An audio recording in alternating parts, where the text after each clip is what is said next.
Naranasan mo na bang ma-stuck? Yung bang tipong parang naipit ka o na-trap sa mga pangyayari sa buhay? Yung pinatahimik ng kawalan ng katiyakan, nakagapos ng takot sa kung ano ang maaaring mangyayari sa iyong kinabukasan? Well, hindi ka nag-iisa kapatid, pero ito ang mas mahalaga, ang Diyos ay hindi tahimik.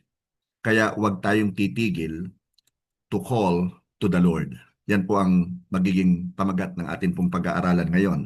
Basahin po natin yung ating pinaka-teksto mula po sa Book of Jeremiah, chapter 33, verses 2 and 3. This is what the Lord says, He who made the earth, the Lord who formed it and established it. The Lord is His name. Call to me, and I will answer you, and tell you great and unsearchable things you do not know.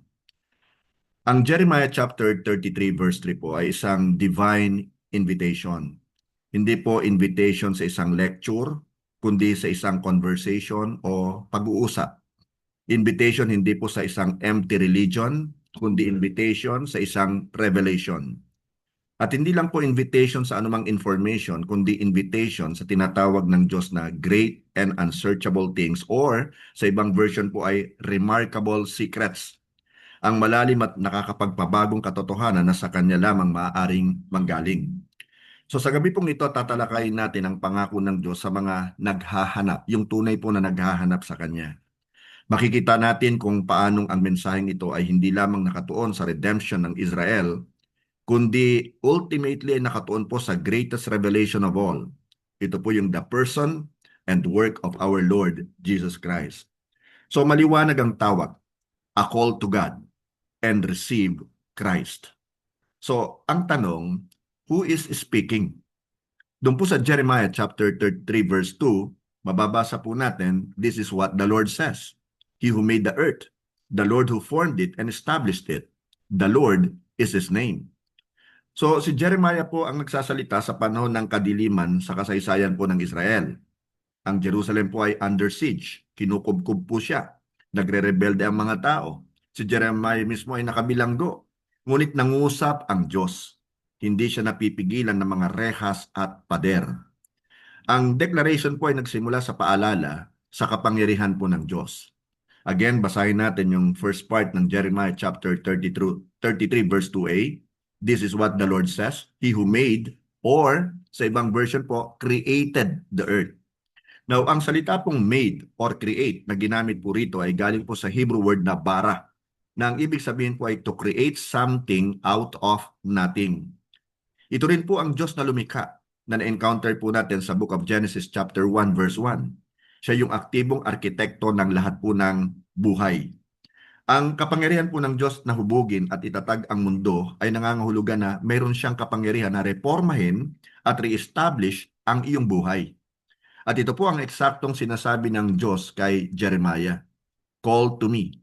Hindi para maunawaan mo ang lahat, kundi magtiwala ka sa akin. So yun po ang mahalaga, yung pagtitiwala po sa Diyos. Ang kadakilaan po ng Diyos ay hindi para ilayo tayo sa Kanya, kundi para ilapit po tayo sa Kanya. Sinasabi niya, ako ang Diyos na lumikha ng buong daigdig at gusto kong kausapin mo ako. Yan po ang hinahanap sa atin ng Diyos, yung pakikipag-usap po natin sa Kanya, yung nag-i-initiate tayo ng talk sa Kanya.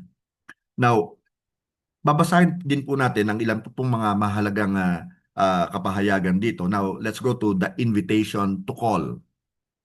Invitation to call. Sa Jeremiah chapter 33 verse 3, nagsimula po ito sa call to me. Invitation po yan. Hindi po ito pabulong. Ito po yung desperadong sigaw ng isang bata sa kanya pong tatay. Hindi ito one-time instruction, kundi isang consistent biblical pattern. Atin pong basahin yung nakasulat sa Book of Psalm chapter 50 verse 15. Then call on me when you are in trouble, and I will rescue you, and you will give me glory. Napakaganda po, ano?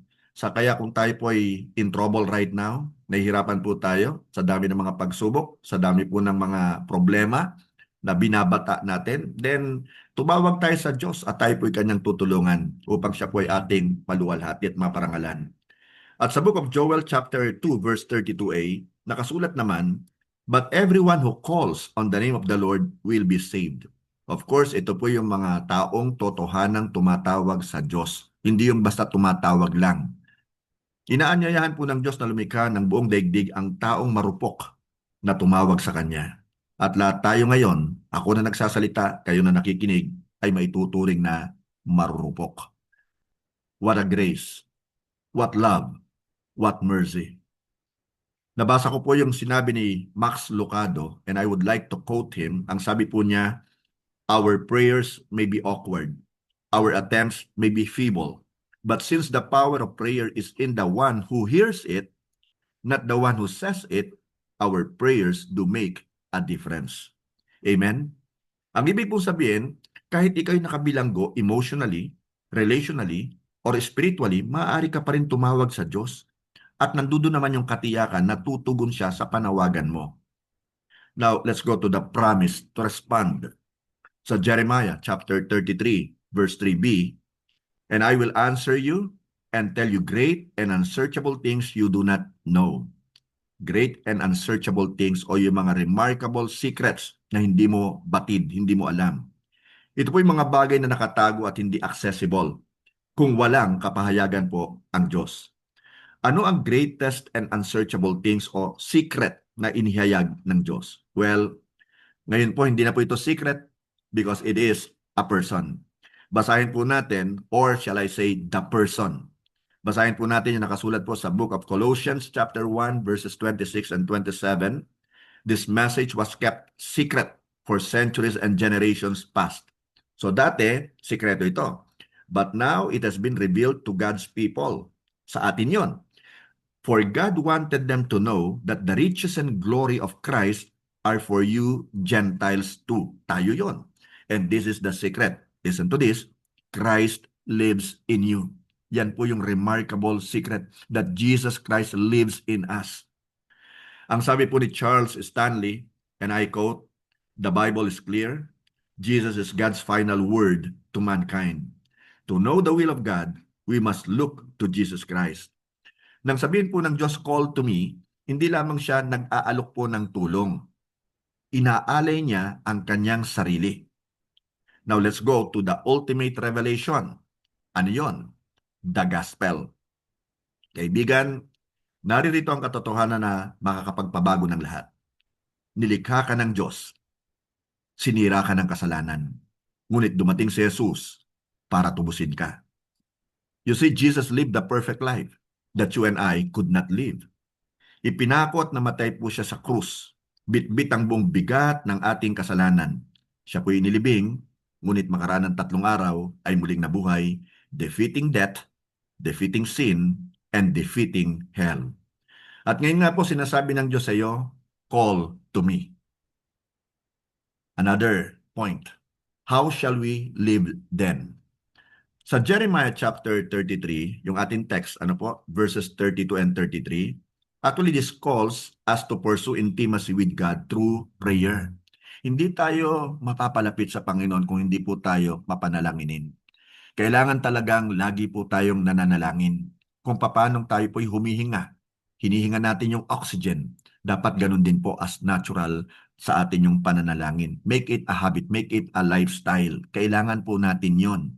Mag-expect ka ng kapahayagan hindi lamang para sa information, kundi para sa iyong transformation.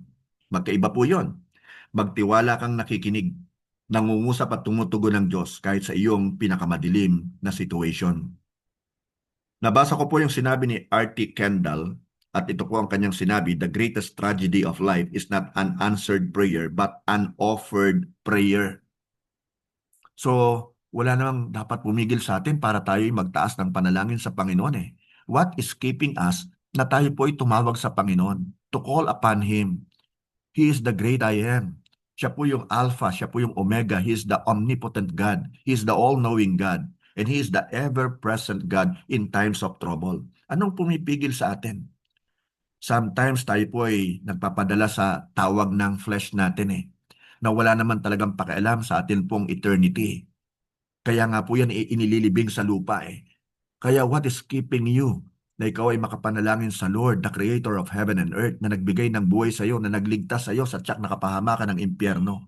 What is keeping us Kailangan kapatid, mamulat tayo sa katotohanan na dinadaya tayo matagal na ng dyablo. Pinamumukha sa atin na hindi tayo dapat lumapit sa Diyos na maaaring wala rin namang mangyayari. Of course, meron. May mangyayari. Dahil mahal tayo ng Diyos at hindi siya sinungaling. Tinutugon niya lahat ng ating mga panalangin. Nawang tanong sa atin ngayon, araw-araw ka bang nananalangin, kapatid? And I'm so grateful sa Lord dahil binuksan niya sa atin, especially dito po sa Batangas, mawalang galang po sa mga taga Cavite, na 21 days before po ng ating anniversary, yung 22nd anniversary natin dito, nag-declare po ng prayer, daily prayer, 6 o'clock. Si Sister Lori ang head po ng atin pong prayer and fasting ministry na mananalangin every 6 p.m. Araw-araw po yan. And doon nun makita po namin slowly but surely yung ginagawa ng Panginoong mabuti sa atin pong habit na ito. Pinagpatuloy namin hanggang sa ngayon. Kanina po katatapos lang namin. At kung hindi pa po ito nagagawa ng sino man po na naririto, maging taga Cavite o yung mga nakikinig po sa atin sa live sa FB, gawin niyo po ito. Pwede po kayong sumama sa amin. Magpa-enlist lang po kayo. 5 lang po ang mananalangin dyan. At it will not take you mga 30 minutes. No, sometimes po lesser than that. Pero maganda ang ginagawa nito sa spiritual realm. Nagkakaroon tayo ng breakthrough. Ang ganda po ngayon na nagiging resulta. Nakikita na ng aming mga naked eyes ang nagiging resulta po ng pananalangin sa araw-araw. Nababago yung mga dumadalo. May dinadalang bago ang Panginoon. Ganun po ka-effective yung pananalangin. Prayer works. Prayer moves the hand that moves the world. Kapatid kaibigan, naalala ko yung kwento patungkol po kay George Mueller, a man of God. Nagtayo po siya ng isang orphanage, pero wala po siyang pera. Ang puhunan po niya, prayer. Hindi po siya nanghihingi, hindi siya nagsosolicit. Nagpray lamang po siya. And over his lifetime, binayayaan po siya ng Diyos ng millions of pounds. Malaking pera po yan. Mas mataas po yan sa dollar. Kung ito po ay ika nga ay gagawing peso. Millions of pounds at mga resources po at libu-libong mga ampon. So you can see yung power ng prayer, kapatid. Ang secret niya, ano? Naniwala po siya sa Jeremiah chapter 33 verse 3. Tumawag siya sa Diyos at sinagot siya. At kapatid, sasagutin ka rin niya.